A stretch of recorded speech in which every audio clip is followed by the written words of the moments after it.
proklamasi kami bangsa Indonesia dengan ini menyatakan kemerdekaan Indonesia.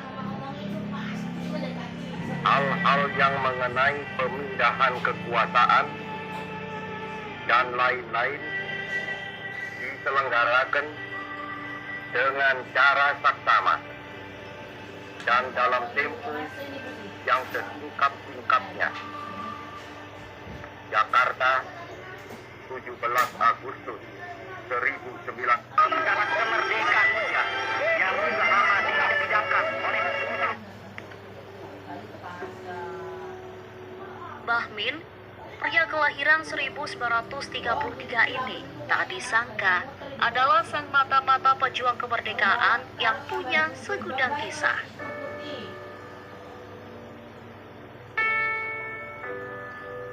Masih lekat diingatan Bahmin kala dirinya menjadi mata-mata pada saat agresi militer Belanda II di tahun 1948 lalu. Dengan tekad kuatnya, Bahmin menjadi mata-mata untuk membalaskan dendam atas kematian sang ayah karena ditembak tentara Belanda.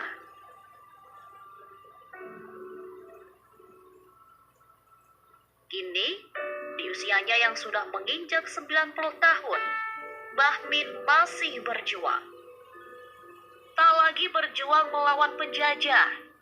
Bahmin kini berjuang mempertahankan hidup dengan berjualan mainan.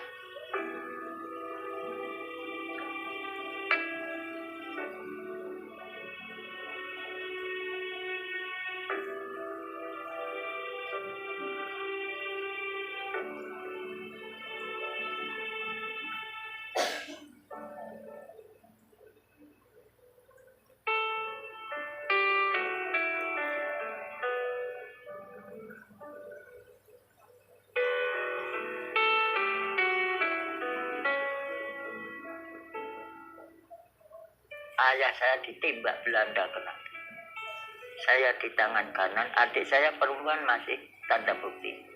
Adik saya di tangan kiri. Tiba-tiba ada Belanda nyongol dari semak-semak. Memang ayah saya dikejar-kejar, diintip-intip karena tidak berjuang oleh Belanda. Kalau jam 12 malam itu ikut gotong royong, bukan bikin jebakan-jebakan tank. Tidak tahunya antek-antek Belanda nyamar pejuang kita, ikut-ikutan bikin jebakan sambil mendata orang-orang yang bikin jebakan itu, didata semuanya, tetangga sendiri semuanya hafal namanya, teman sendiri, kasihkan Belandanya, ini orangnya, terus dicari terus Belanda, akhirnya ketemu, mati satu persatu karena ayah saya ditembak Belanda. Marah hati saya, menangis sambil marah. Saya masih di bawah umur, saya akan balas dendam dengan cara bagaimana. Berpikir terus. Saya lihat angkatan darat kita di kebun akan menyerang Belanda. Pak, saya ingin bantu-bantu, Pak. Itu apa? Kamu tidak. Itulah tadi sekilas riwayat Mbah Min. Untuk lebih jelasnya Anda bisa lihat di YouTube-nya dengan judul Mbah Min, Sang Mata-Mata Pejuang Kemerdekaan. Jadi jelas sekali di sini bahwa pejuang kemerdekaan itu adalah seperti orang-orang yang seperti Mbah Min. Di sini juga Al-Fakir ingin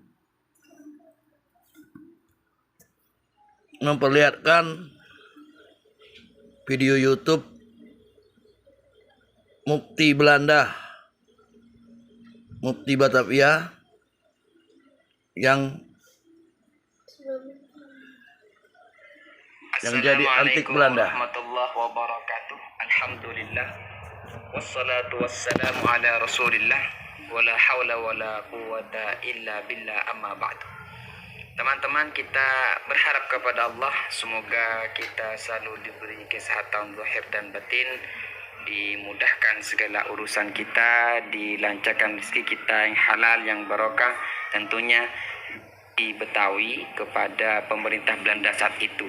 Kita kita tahu ya, Mufti Betawi saat itu adalah Al-Habib Utsman bin Yahya, di mana beliau itu diangkat oleh Belanda untuk menjadi mufti wilayah Batavia, di mana saat itu adalah untuk mengurusi tentang keagamaan di bawah kepemimpinan Belanda tentunya kan ya gitu ya. Dan beliau ini sebagai mufti di Batavia itu banyak ya, saat ini banyak yang mengatakan beliau itu memang lebih condong kepada Belanda. Bahkan ada yang mengatakan beliau itu dikatakan antek Belanda. Juga dikatakan beliau itu menjadi partner Snokhorgen, artinya bani partner di dalam partnernya Snokhorgen gitu maksudnya ya. Dan juga di samping itu beliau juga dikatakan menjadi penasihatnya Belanda, menjadi spionnya Belanda, dan juga banyak lagi yang beliau juga dikatakan anti pergerakan kaum buruh saat itu. Artinya banyak yang dituduhkan kepada beliau itu, sehingga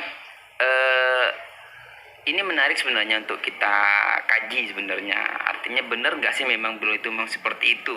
Apakah dulu memang beliau lebih pro kepada Belanda atau sebagainya?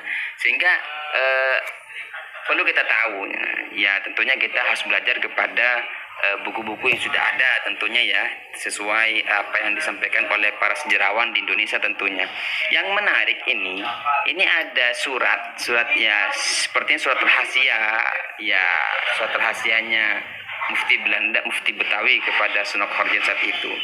Nah, surat ini saya perhatikan itu memang ditulis di sini oleh Sayyid Utsman bin Abdullah bin Aqil bin Yahya. Jadi ini memang murni betul suratnya Mufti Betawi kepada Snokhorgen. Di situ di paling atas itu ditulis Betawi 30 Agustus 1886. Ini alhamdulillah wahdah, itu pembukaan beliau. Setelah saya pelajari, saya perhatikan isi beliau ini, sepertinya saya pelajari dari beberapa percakapan isi beliau kepada laporan beliau ini, seperti memang beliau melaporkan apa yang terjadi di Betawi saat itu. Di sini beliau mengatakan bahwasanya beliau menulis surat ini untuk diperlihatkan kepada Snokhorgen agar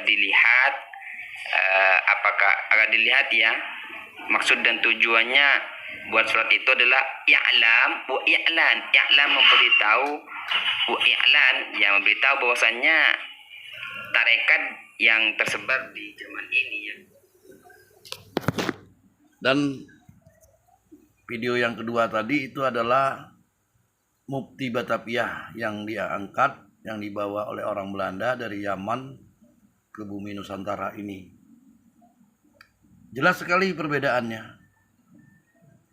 Kalau Mufti Belanda itu dikasih salib singa emas, salib emas di pundaknya, dan bergaji 100 gulden.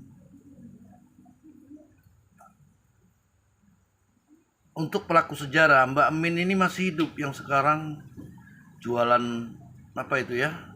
mainan bocah, padahal mereka adalah pejuang kemerdekaan. Sementara keturunannya dari Habib Utsman bin Yahya ini enak-enakan dengan segala patuahnya yang dulu mengatakan waktu geger Cilegon itu guror.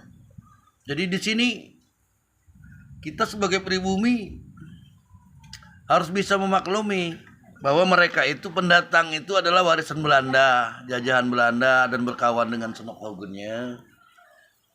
Percuma mereka keluar-keluar, mereka itu pejuang bilang.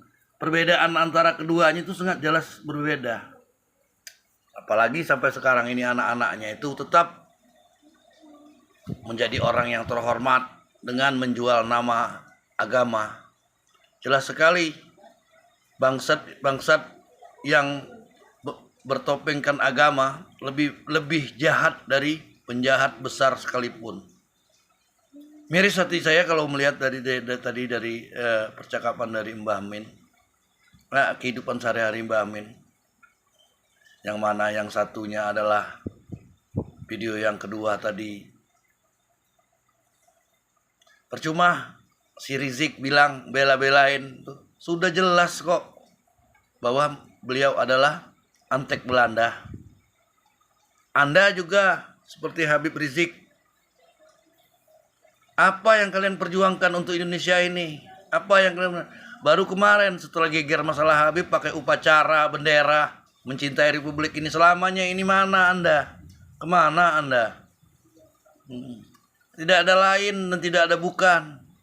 Kerjaan kalian dan anak cucu kalian itu perusak di negeri ini.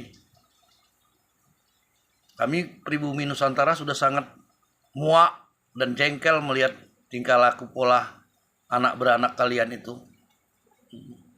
Mana tes DNA-nya? Hei pengkhianat. Demikianlah apa yang dapat saya sampaikan. Saya tidak bisa berbicara panjang lebar karena di dalam hati ini setelah melihat kedua cuplikan video tersebut tadi, hati saya panas malah terbakar. Billahi taufik wal hidayah. Wassalamualaikum. Tetap salam Nusantara. Salam pribumi. Satu Nusantara.